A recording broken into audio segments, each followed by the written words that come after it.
बिस्मिल्लाहिर्रहमानिर्रहीम। आज का जो हमारा लेक्चर है वो एक्सियल स्केलेटन को हम कंटिन्यू रखते हैं और उसमें हमने स्कल को डिस्कस किया हुआ था। तो एक्सियल स्केलेटन के कौन से पार्ट थे जिनको हमने स्टडी करने हैं, उसमें पहले हमने स्कल को डिटेल से डिस्कस किया हुआ है। आज उसी एक्सियल स्केलेटन को कंटिन्यू रखते हैं और उसमें हम आज के लेक्चर में वर्टेब्रल कॉलम और रिब्स के बारे में पढ़ेंगे। ठीक है, तो एक्सियल स्केलेटन बेसिकली होता क्या है? हमारे जो एंडोस्केलेटन है, एंडोस्केलेटन के दो पार्ट्स होते हैं, एक उसमें एपेंडिकुलर स्केलेटन है और एक एक्सियल। एक्सियल वो जो हमारा सेंटर बनाती है, एपेंडिकुलर वो जो हमारी एक्सट्रीमिटीज पे होती है, पेरिफेरल एरिया में होते हैं, जैसे कि हमारा ये हैंड्स और हमारे टांग। ठीक है, तो एपेंडिकुलर में आते हैं, वो इंशाल्लाह बाद में करेंगे। जो एक्सियल स्केलेटन है तो इसमें हमने स्कल को डिस्कस किया था और उसमें कितने बोन थे? 28। और मैंने आपको कहा था कि इसमें एक बोन होता है जिसे हायोइड बोन कहा जाता है, जो नेक रीजन में होती है। वो आपके हेड के कोई भी जो बोन है उसके साथ जॉइंट नहीं बनाता या वो आर्टिकुलेट नहीं होता। इसका काम क्या होता है? आपके टंग को सपोर्ट देना होता है। ठीक है, टंग की जो सपोर्ट देने वाली बोन है वो हायोइड बोन कहलाती है। तो ये 29 बोन हो गए। ठीक है, टोटल एक्सियल स्केलेटन में कितने बोन हैं? 80 बोन्स होते हैं। ये अक्सर एमसीक्यूज में आते हैं कि एक्सियल स्केलेटन के बोन की तादाद कितनी है? वो 80 है। तो उसमें 29 आपके कहाँ पे होते हैं? आपके स्कल में। और स्कल में आपको बताया था कि क्रेनियम होता है, इसके साथ फेशियल बोन होते हैं और आपके कोजिकल जो हेयर में होते हैं।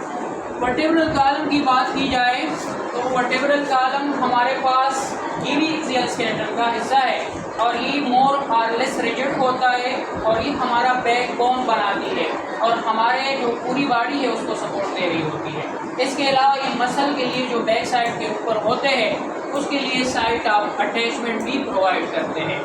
जो वर्टेब्रल कॉलम है हमारा, जो बैक बोन है, ये एक इम्पॉर्टेंट और वाइटल आर्गन को भी अपने साथ प्रोटेक्ट किया हुआ है और वो क्या है? Spinal cord. स्पाइनल कार्ड कहाँ पे लोकेटेड होती है? आपके इस वर्टेब्रल कॉलम में। ठीक है, क्योंकि हमने स्केलेटन के शुरू के जो फंक्शन पढ़े थे तो उसमें आपको बताया था कि एक इसका फंक्शन प्रोटेक्शन भी है, वाइटल आर्गन को प्रोटेक्ट कर रही है। जैसे कि हमने क्रेनियम को देखा हो, आपके ब्रेन को क्या कर रही है? प्रोटेक्शन प्रोवाइड कर रही है। वर्टेब्रल कॉलम को देखा जाए तो ये स्ट्रेट नहीं है, बल्कि इस तरह के कर्वेचर यानी होती है। ठीक है, और इसमें एक कर्वेचर मोड को कहा जाता है। ठीक है, एक यहाँ पे है, एक यहाँ, एक यहाँ और एक यहाँ, 4 कर्वेचर है। और इसका मकसद क्या होता है कि आपको फ्लेक्सिबिलिटी प्रोवाइड करें, यानी शॉक एब्जॉर्बिंग के तौर पे काम।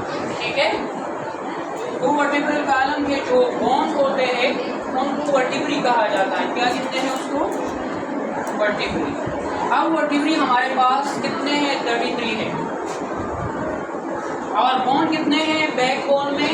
ये पूरा एक जो बोन है हमारा बैक बोन, ये फर्दर कितने बोन से बना है मिलके? 26 बोन। वर्टिब्री 33 है लेकिन बोन इसमें कितने हैं? 26 बोन होते हैं। क्यों होते हैं वो मैं आपको अभी बताता हूँ। अब ये जो वर्टेब्रल कॉलम है, लोकेशन के लिहाज से इसको मुख्तलिफ नाम दिए गए हैं। इनमें हमारे पास जो हमारे नेक रीजन में वर्टिब्री होती है, ये आपकी पूरी ट्रंक के जो है आर पार जो है वो मौजूद होता है बैक डॉर्सल साइड के ऊपर। आपके नेक से शुरू होकर आपके पल्विक ग्रेडल तक जो है ली जाती है। तो ये हमारे पास मुख्तलिफ रीजन के सामने होती है। तो जहाँ पे हमारे पास नेक रीजन है, तो ऐसे रीजन जहाँ पे नेक रीजन हो और इनमें वर्टिब्री पाई जाए, उन वर्टिब्री को क्या कहते हैं? Cervical vertebrae. क्या कहते हैं? Cervical vertebrae. अब सर्वाइकल वर्टिब्री कितने होते हैं? हमारे पास 7 होते हैं, C1 से लेके C7। तो ये जो वर्टिब्री है ये हमारे पास सर्वाइकल वर्टिब्री कहलाते हैं और ये आपके नेक रीजन में पाए जाते हैं। ठीक है, अच्छा, इनके जो शुरू के 2 वर्टिब्री होते हैं, इसमें पहला वर्टेब्रा क्या कहलाता है? एटलस। और दूसरा क्या कहलाता है? उसको कहते हैं एक्सिस। तो इसको कहते हैं एटलस एक्सिस कॉम्प्लेक्स। ये 2 वर्टिब्री आपके पहले वर्टिब्री होती है जो सर्वाइकल में। इसमें जो पहला वाला है ना एटलस, ये आपके जो स्कल बोन है, क्रेनियम के जो ऑक्सीपिटल बोन है, उनके साथ कंडाइल के ज़रिए से कनेक्टेड होता है, उसके साथ उनकी जॉइंट होती है। तो आपकी एटलस जो वर्टिब्री होती है उन्होंने आपके किसके साथ कनेक्शन बनाई है, आपके क्रेनियम के ऑक्सीपिटल बोन के साथ जो है उनकी कनेक्शन होती है, और एक्सिस एटलस के साथ आर्टिकुलेटेड होती है। ठीक है, तो हम जो ये एटलस होता है इसमें एक प्रोसेस होती है बाकी वर्टिब्री से थोड़ा सा डिफरेंट है। बाकी वर्टिब्री की आपको स्ट्रक्चर बताएंगे, लेकिन एटलस में हमारे पास एडिशनल एक प्रोसेस होता है जिसे डेंस प्रोसेस कहते हैं, और उसी की वजह से हम जो है क्या करते हैं, रोटेशन मूवमेंट करते हैं। इस तरह हम अपने हेड को घुमा सकते हैं। ठीक है, और जो एक्सिस होती है इसकी वजह से हम अप डाउन जो है क्या करते हैं, अपने हेड को मतलब मूव कर सकते हैं। तो ये दोनों वर्टिब्री कहाँ पे होते हैं, C1 जो होती है वो एटलस है और C2 एक्सिस है, बाकी 7 जो है सर्वाइकल वर्टिब्री कहलाते हैं। ठीक है, इसके बाद जो हमारे पास ये वाली जो कैविटी है हमारी, जिसे थोरेसिक कैविटी कहते हैं, तो थोरेसिक कैविटी के सामने जो हमारे पास वर्टिब्रल कॉलम के वर्टिब्री होती है उनको क्या कहते हैं, थोरेसिक वर्टिब्री। और थोरेसिक वर्टिब्री हमारे पास कितने होते हैं, वो हमारे पास 12 होते हैं, और इसको T1 से T12 तक जो है क्या करते हैं, हम इसको नाम दे रहे होते हैं। फिर इससे नीचे हमारी पेट आती है, तो जो हमारे पास यहाँ पे जो वर्टिब्री होती है पेट रीजन में, उसको लंबर वर्टिब्री कहते हैं या लंबर वर्टिब्री। ठीक है, तो लंबर वर्टिब्री हमारे पास कितने हुए, ये 5 होते हैं। फिर नीचे पल्विक रीजन में 2 किस्म के वर्टिब्री पाए जाते हैं। तो पल्विक रीजन में हमारे पास क्या होता है, पल्विक बोन जो है बोन कहलाता है, तो उसके जो ये परस्पर एक बोन है इस साइड से भी और इस साइड से भी, यहाँ के दरमियान में हमारे पास कुछ वर्टिब्री पाए जाते हैं। इनमें 2 क्लासेस फिर बनते हैं, एक को कहते हैं सैक्रल वर्टिब्री, और ये 5 होते हैं, लेकिन ये 5 होगी फ्यूज हो जाते हैं, तो ये एक बोन कंसिडर किया जाता है। और इसके साथ लास्ट में हमारे पास 4 वर्टिब्री होती है, जिसे कहते हैं कोक्सीजियल या कोकाइक्स वर्टिब्री। ठीक है, तो ये कोकाइक्स वर्टिब्री कितने हैं, ये 4 होते हैं, और ये भी फ्यूज होते हैं, और इन 4 की वजह से जो बोन बनता है उसको टेल बोन कहते हैं। क्या कहते हैं, और टेल बोन हमारे पास जो है क्या होता है, ये विस्टीजी होती है ह्यूमन में, बाकी एनिमल में टेल पाया जाता है लेकिन ह्यूमन में नहीं है, तो यहाँ भी विस्टीजियल आर्गन के तौर पे एक्ट कर रहा होता है। ठीक है, तो ये हमारे पास क्या है, वर्टिब्रल कॉलम की लोकेशन के लिहाज से डिवीजन है, जिसमें 7 सर्वाइकल है और 12 थोरेसिक होती है जो थोरेसिक कैविटी के सामने है, और ये थोरेसिक कैविटी जो है अटैचमेंट साइट प्रोवाइड करती है, किस लिए, रिब्स के लिए, क्योंकि रिब्स केज बनाता है।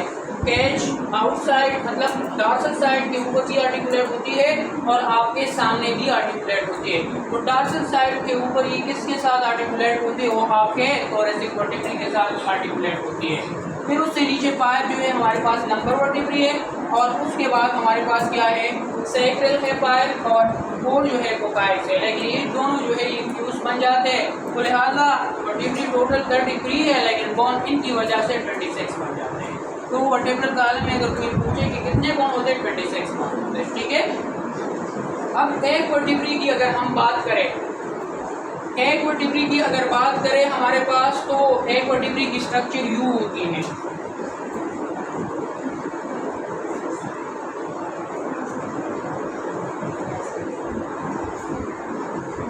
ठीक है, यानी ये वर्टिब्री यू है, मैंने यहाँ बोर्ड के ऊपर यहाँ इस तरह जो है ड्रा किया हुआ है। तो ये आपको जो नज़र आ रहा है ये वर्टिब्रल बॉडी कहलाती है। ठीक है, वर्टिब्रल बॉडी के जो यहाँ पे आपको कैविटी सी नज़र आ रही है, ये कैविटी क्या कहलाती है, वर्टिब्रल फोरामेन। और इस फोरामेन जो है एपर्चर को कहा जाता है। तो इसमें क्या होता है, यहाँ पे हमारे पास स्पाइनल कार्ड प्रेजेंट होती है। ठीक है, यहाँ पे आपको ये 2 प्रोसेस, जब बोन से कोई इस तरह बोन निकला हुआ होता है छोटा, उसको प्रोसेस कहते हैं। तो ये 2 प्रोसेस यहाँ पे इस साइड के ऊपर और इस साइड के ऊपर, इसको ट्रांसवर्स प्रोसेस कहते हैं। और इनका काम क्या होता है, शुरू के जो हमारे पास सर्वाइकल और ये जो थोरेसिक वर्टिब्री होती है, इनके ये प्रोसेस काफ़ी लंबे होते हैं क्योंकि आगे इन्होंने रिब्स के लिए आर्टिकुलेटिंग साइड प्रोवाइड करती है। तो इन ट्रांसवर्स साइड के साथ क्या होता है, रिब्स कनेक्टेड होते हैं। समझ आ रही है। फिर यहाँ पे हमारे पास एक और प्रोसेस यू निकलता है और इस प्रोसेस को क्या कहते हैं, स्पाइनल प्रोसेस। क्या स्पाइनल प्रोसेस हमारे पास ये भी निकला हुआ होता है और ये मसल की जो है अटैचमेंट के लिए साइड प्रोवाइड कर रही होती है। इसके अलावा अगर इस वर्टिब्री को हम यू रख लें तो इससे ऊपर एक प्रोसेस निकला हुआ होता है, उसको सुपीरियर आर्टिकुलर प्रोसेस कहते हैं। और सुपीरियर आर्टिकुलर प्रोसेस का मकसद क्या होता है, जो पहले वाला वर्टिब्री होता है उसके साथ उनका आर्टिकुलेशन करवाती है।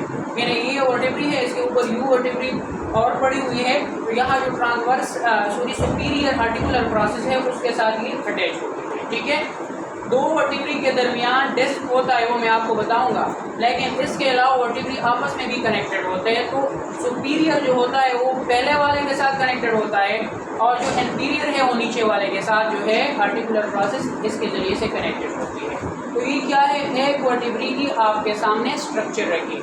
अब दो वर्टिब्री यू आपस में लगे हुए हैं तो इनके दरमियान हमने आपको कार्टिलेज जब करवा रहा था मैं, तो उधर बताया था कि कार्टिलेज होती है जिसे कहते हैं पाइब्रो कार्टिलेज, और उस पाइब्रो कार्टिलेज जो है वो कहाँ पे प्रेजेंट होते हैं, आपके इस दो वर्टिब्री के जो दरमियान डिस्क होता है उनमें प्रेजेंट होता है। अगर उस जो आर्टिकुलर जो हमारे पास पाइब्रो कार्टिलेज है उसका स्ट्रक्चर देखे तो बाहर से जो मेम्ब्रेन होती है यू, वो क्या कहलाती है, उसको कहते हैं एनुलस फाइब्रोसिस।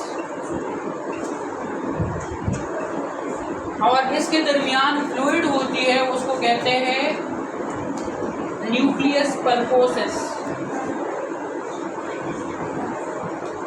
अच्छा, ये क्या करती है, आपके जो जहाँ पे मैंने आपको कहा था कार्टिलेज वहाँ प्रेजेंट होंगे जहाँ पे आपको फ्लेक्सिबिलिटी की जरूरत है, और फ्लेक्सिबिलिटी यहाँ आपको कौन प्रोवाइड करती है, यही पाइब्रो कार्टिलेज। और ये बहुत डेंस होते हैं। डेंस क्यों होते हैं और टफ क्यों होते हैं, इनमें कोलाजन फाइबर ज़्यादा है। तो एक हमने इलास्टिक कार्टिलेज पढ़ा था जिसमें इलास्टिक फाइबर ज़्यादा होते थे, लेकिन यहाँ पे क्या है, कोलाजन फाइबर क्या है वो ज़्यादा है, जिसकी वजह से ये ज़्यादा स्ट्रेंथ दे रही होती है, किस चीज़ को रिजिड बनाती है, आपके उस वर्टेब्रल कॉलम को। ठीक है, तो ये हमारे पास इनकी आउटर एनुलस फाइब्रोसिस होती है, न्यूक्लियस पल्पोसिस होती है। अक्सर आप लोगों ने सुना हुआ होगा कि किसी के जो है दर्द होती है यहाँ बैक साइड के ऊपर, तो उनको कहते हैं इनका डिस्क जो है स्लिप हो गया है। तो डिस्क स्लिप का मतलब क्या होता है कि किसी वजह से ये फट जाए तो इससे न्यूक्लियस पल्पोसिस बाहर निकलती है, तो इस वजह से फिर बहुत ज़्यादा पेन आती है। और पेन क्यों आती है, क्योंकि दो वर्टिब्री है ना,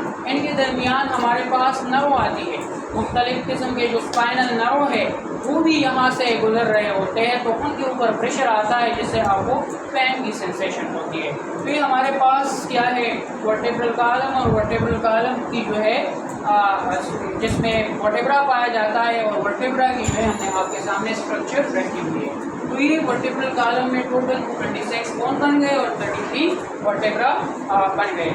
अब हम जो है दूसरे स्ट्रक्चर को जिसे कहते हैं रिब्स, तो रिब्स हम जो है यहाँ आपके सामने रखते हैं कि रिब्स क्या होते हैं और कितने होते हैं और किस तरह ये आर्टिकुलेट होते हैं आपके स्पाइन वर्टेब्रल कॉलम के साथ या स्पाइन के साथ। ये वर्टेब्रल कॉलम को स्पाइन भी कहते हैं क्योंकि इसमें स्पाइनल कार्ड होता है। ठीक है, तो अब देखते हैं कि रिब्स कितने होते हैं इंसान के। तो ये हमारे पास 24 रिब्स होते हैं, यानी 12 पेयर्स ऑफ रिब्स होते हैं।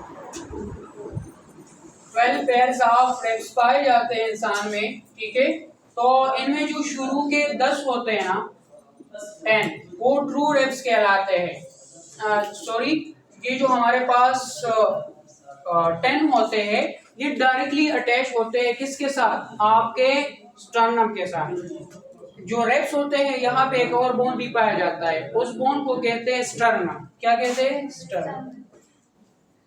अब स्टर्नम इस तरह का बोन होता है जिसका ये वाला स्ट्रक्चर है, ये क्या कहलाता है, मेनोब्रियम। और ये हमारे पास बॉडी कहलाती है। और यहाँ एक प्रोसेस होता है जिसे कहते हैं ज़िपाइड प्रोसेस। और ये कार्टिलेज के साथ के जरिए से आपके मेनोब्रियम के साथ जो है अटैच होती है, सॉरी ये स्टर्नम के साथ जो है ये अटैच होती है। ठीक है, चाहे जो मेनोब्रियम है ना, यहाँ पे एक नाच पाया जाता है जिसे क्लेविकुलर नाच कहते हैं। आगे हम एक बोन के बारे में आपको बताएंगे जिसे क्लेविकल कहते हैं, जिसे ब्यूटी बोन और शन बोन भी कहते हैं। वो बोन यहाँ पे आर्टिकुलेट होता है आपके किसके साथ, आपके इस मेनोब्रियम के साथ। ठीक है, फिर हमारे पास इस पूरे बोन को हमने स्टर्नम का नाम दिया, इसको मेनोब्रियम ये बॉडी हुई और ये जिपाइड प्रोसेस हुआ। अब आपके जो रिब्स होते हैं वो अगले साइड से आपके स्टर्नम के साथ आर्टिकुलेट होते हैं, और जो आपकी बैक साइड के ऊपर वो किसके साथ है, वो आपके वर्टेब्रल कॉलम के साथ।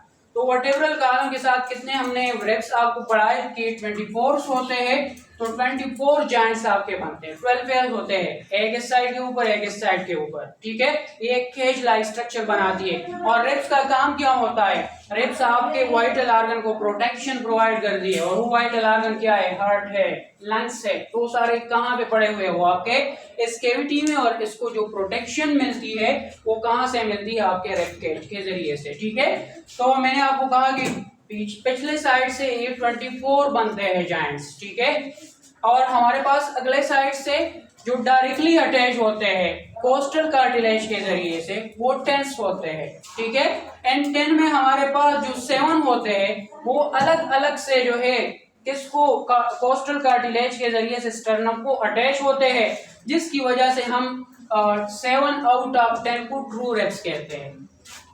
यानी 7 जो पहले वाले होते हैं वो ट्रू रिब्स कहलाते हैं। फिर जो यहाँ पे ये परस करिए 7 जो है यहाँ इस तरह डायरेक्टली क्या है, अटैच है। मैंने यहाँ 4 बनाया, लेकिन ये आप कंसिडर करें 7 हुए। ठीक है, यहाँ पे हमारे पास जो 3 होते हैं वो पहले आपस में कनेक्टेड होती है, फिर एक कार्टिलेज के जरिए से क्या स्टर्नम के साथ अटैच होती है। ये डायरेक्टली कोस्टल कार्टिलेज के जरिए स्टर्नम को अटैच होती है, जिसे ट्रू रिब कहते हैं। लेकिन जो पहले आपस में कनेक्टेड होती है ये भी कार्टिलेज के जरिए से कनेक्टेड होती है, और फिर एक कार्टिलेज के जरिए से ये यहाँ पे किसको कनेक्टेड होती है, स्टर्नम के साथ। तो ये क्या कहलाते हैं, फॉल्स रिब। और यहाँ पे हमारे पास दो जो लास्ट रिब्स होते हैं 11 और 12 नंबर, उसको कहते हैं फ्लोटिंग रिब्स। यानी वो पिछले साइड से तो अटैच है, लेकिन यहाँ पे स्टर्नम के साथ उसकी कोई भी क्या है, आर्टिकुलेशन नहीं है, लिहाजा उसको हम कहते हैं कि फ्लोटिंग रिब्स है। तो कितने हुए, 10 पेयर्स हुए, इनमें 7 पेयर डायरेक्टली अलग अलग से अटैच होते हैं, ट्रू रिब कहलाते हैं। जो 3 लास्ट होते हैं तो हमारे पास पहले आपस में कनेक्टेड होते हैं, फिर जो है स्टर्नम को अटैच होते हैं, लिहाजा वो फॉल्स रिब कहलाते हैं। और 2 रिब्स ऐसे होते हैं जो कि वो अगले साइड के ऊपर जो है किसी भी हमारे पास स्टर्नम को किसी तरह से अटैच नहीं होते, वो फ्लोटिंग रिब कहलाती है। इस जो बॉडी और जिपाइड प्रोसेस के दरमियान जॉइंट है, इसको ज़िपिस्टर्नल जॉइंट कहते हैं, ज़िपिस्टर्नल जॉइंट। ठीक है, तो ये हमारे पास रिब्स होते हैं, जो कि ये भी एक्सियल स्केलेटन का क्या है, हिस्सा है। तो इस लेक्चर में हमने एक्सियल स्केलेटन को देखा, और एक्सियल स्केलेटन के जो है हमने रिब्स, वर्टेब्रल कॉलम और रिब्स को डिस्कस किया। और एक्सियल स्केलेटन का जो पहला पोर्शन है स्कल का, वो हमने पहले डिस्कस किया हुआ है, और उसमें कितने बोन थे, वो 29 थे, 26 ये हुए, 24 वो हुए। तो ये और एक स्टर्नम का बोन हुआ, तो ये टोटल कितने बोन हो गए, 80 बोन हो गए। तो ये एक्सियल स्केलेटन हमारी बना दी है। टोटल बोन जो हमारे पास है एंडोस्केलेटन में वो 206 है। तो 206 में हमारे पास जो क्या होते हैं 80 ये हुए, तो 126 जो है बोन हमारे पास कौन से होंगे, वो आपके एपेंडिकुलर स्केलेटन में होंगे, जिसको हम अगले लेक्चर में देखेंगे। तो आज के लिए इतना ही काफ़ी। होप है कि आपको ये लेक्चर समझ में आया हुआ होगा, और अगर नहीं है तो फिर भी आप लोग इसके बारे में पूछ सकते हैं।